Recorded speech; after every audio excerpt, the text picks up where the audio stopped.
Ladies and gentlemen, welcome to another video. In this video, we're going to be talking about how to fix your Amazon account login problem. So let's get straight into the video. So open your Amazon application and head into your menu, or you can simply tap on the U tab and click on sign in. Now, this is the tab where you want to simply go ahead and proceed with your email and password.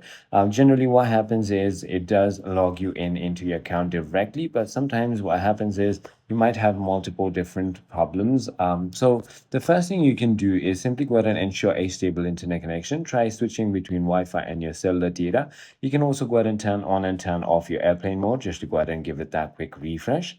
If that is not the case, it could also be your application. So check if there are any updates available for the application. Simply go ahead and search for Amazon. And once you go ahead and do so, there is going to be an update button where the open button is if there are any updates available. If that is not the case, you might have no other options but to try to uninstall and reinstall, or you could also try recovering your account. I hope this video clarifies everything for you. If you have further more queries, feel free to comment down below and I'll see you on the next one.